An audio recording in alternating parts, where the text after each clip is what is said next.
జోగి రమేష్ గారు చెప్పిన విధానం ఎలా ఉందో నాకు తెలియదు కానీ, నిన్న ఒక హాస్యాస్పదమైనటువంటి నిర్ణయాలతోటి వీళ్ళ పార్టీ ముందుకెళ్తుందని చెప్పి మాత్రం మనం అర్థం చేసుకోవచ్చు. ఒకటి, ఏమంటే జోగి రమేష్ గారు, మీరు ఎప్పుడైనా మీ నాయకుడి పక్కన కూర్చొని ఒక ప్రెస్ మీట్‌లోని ఏమైనా సమాధానం చెప్పగలిగారా? అసలు ఇక్కడున్నటువంటి ఉమ్మడి పార్టీ అభ్యర్థులతోటి గానీ, మీకు పార్టీకి గానీ పోలిక ఎక్కడైనా కుదురుతుందా? మీరు ఏం మాట్లాడుతున్నారు? ఎలా మాట్లాడుతున్నారు? అరే మీ పార్టీ అధ్యక్షుడైనటువంటి జగన్మోహన్ రెడ్డి గారు మిమ్మల్ని పక్కన కూర్చోపెట్టుకొని ఏ రోజైనా భుజం తట్టడం మీకు తెలుసా?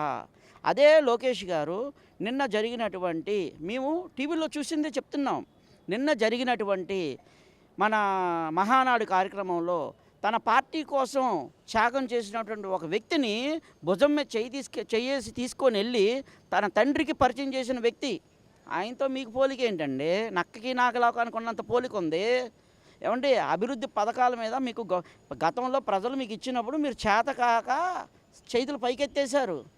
దాన్ని 175 వైనాట్ 175 అంది వైనాట్ 11కి తీసుకొచ్చేసారు. ఇంకా ఎందుకండి హాస్యాస్పదమైనటువంటి పదాలు తీసుకొచ్చుకొని అనవసరంగా మీరు చేస్తూ ఉంటారు? జగన్మోహన్ రెడ్డి గారి గురించి కానీ, జోగి రమేష్ గారు ఇసిన సవాల్ గురించి కానీ, అది అతి సామాన్యమైనటువంటి సవాల్గా స్వీకరించాల్సిందే తప్ప ఆ స్థాయిలో ఉన్న నాయకులు స్వీకరించరని చెప్పని నేనైతే మాత్రం ఏమండి, కొడాల నాని గారు, మీరు వైఎస్ జగన్మోహన్ రెడ్డి కాన్వాయ్ మీద యాలాడుతూ వెళ్ళిన రోజులు మీకు గుర్తున్నాయా? మీరు ఎమ్మెల్యే అవ్వకముందు గుర్తుందా లేదా మీకు? అలాగే ఇదే నందమూరి బాలకృష్ణ గారి అన్నగారైనటువంటి హరికృష్ణ గారికి టీలు అందించిన రోజులు గుర్తున్నాయా మీకు? మేము చూసాం. అర్థమైందా? జగన్మోహన్ రెడ్డి గారు వంగి దండాలు పెట్టారో లేదో తెలియదు. సంస్కారవంతమైనటువంటి కుటుంబంలో నుంచి వచ్చారు కాబట్టి మన నారా చంద్రబాబు నాయుడు గారు వారి అబ్బాయికి నేర్పించినటువంటి సంస్కారం అంటే, తనకంటే పెద్దవాళ్ళు వచ్చినప్పుడు గౌరవప్రదమైనటువంటి వందనం కింద సంస్కారంగా నమస్కారం పెట్టారు. కానీ కాళ్ళ మీద పడిపోయి కేసులు ఉన్నాయని చెప్పి తప్పించుకోవడానికో, లేకపోతే ఇంకో దానికో అని చెప్పనో, నోటికి ఉప్పు కారం లేకుంటే ఎవరిని పడితే ఆయన తిడతానుకో కాదండి. సంస్కారం ఉండేది. మన సంస్కారం, మన విలువలు, మనం చేసే పద్ధతులు బట్టి వస్తుంది. మీరు చూడండి, ఒక ప్రెస్ మీట్ పెట్టారనుకోండి, ఏ రోజైనా ఒక చిన్న పొళ్ళు అంటే సంస్కారంగా అమ్మగారు అనేదానికి నీ అమ్మగారు అన్నదానికి ఎంత తేడా ఉంటుందో, మీరు ప్రెస్ మీట్ పెడితే నీ అమ్మగారు అంటారు, లోకేష్ గారు ప్రెస్ మీట్ పెడితే అమ్మగారు అంటారండి. ఇంతకంటే వివరం చెప్పలేం. మాయ మాటలు చెప్పడమా, లేకపోతే ప్రజలకి మభ్య పెడతామా, లేకపోతే ఇంకో అభివృద్ధి పథకాలు ఊరికినే చూపించడమా అంటే, అది ఆయన ఉన్నటువంటి ఆంధ్రప్రదేశ్లో చెల్లుబాటు అవుతామోనండి.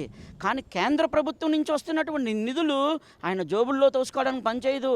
అభివృద్ధి పథకాల్లో తీసుకెళ్తుంటే, ఆ నిధులు ఖర్చు పెడుతుంటే, ఆ డబ్బుకు లెక్కలు చెబుతుంటే, వాళ్ళు తండోపతండాలుగా దారాలుగా వీళ్ళ అభివృద్ధికి మనం సహకరించాలి, వీళ్ళ వల్ల మనకు వనరులు పుట్టుకొస్తాయి అని చెప్పని అమరావతి అభివృద్ధి కానీ మా కళ్ళతో మేము చూసామండి.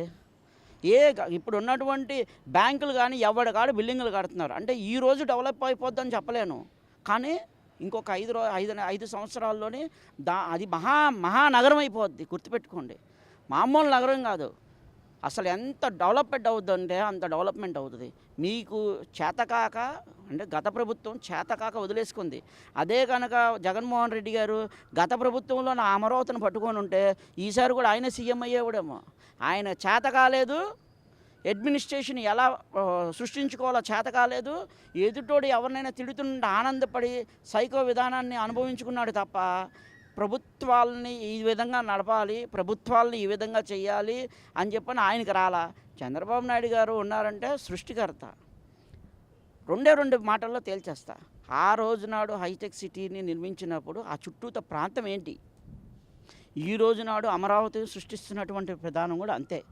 ఇప్పుడు హైటెక్ సిటీలో నీకు గజం భూమి ఎంత ఉంది, రేపు రాబోయే అమరావతిలోని గజం భూమి ఎంత ఉంటుందో చూసుకోండి.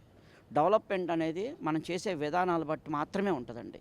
ఇది ఎట్టి పరిస్థితుల్లో మీరు విధి విధానాలని డెవలప్ చేసుకొని మీ పార్టీని కాపాడుకోండి. జగన్మోహన్ రెడ్డి గారు, మీరు మీ కార్యకర్తలని మీ పార్టీ మీద దృష్టి పెట్టండి. డెవలప్ చేస్తున్నటువంటి చంద్రబాబు నాయుడు మీద వీళ్ళ మీద దృష్టి పెట్టేదానికంటే కూడా మీ యొక్క ఉనికిని మీరు కోల్పోతున్నారు. హాస్యాస్పదమైనటువంటి పదాలని మీరు వాడమాకండి దయచేసి. మా హయాంలో ఇంత అభివృద్ధి చేశామన్నది కాదు, అభివృద్ధి శూన్యం. మీ హయాంలోని ప్రత్యేకమైన స్కూల్ నడిచింది ఏంటంటే బూతుల స్కూల్ ఒకటే నడిచింది మీది. దానికి పిహెచ్డి చేసిన వాళ్ళు మీ ఎమ్మెల్యేలే.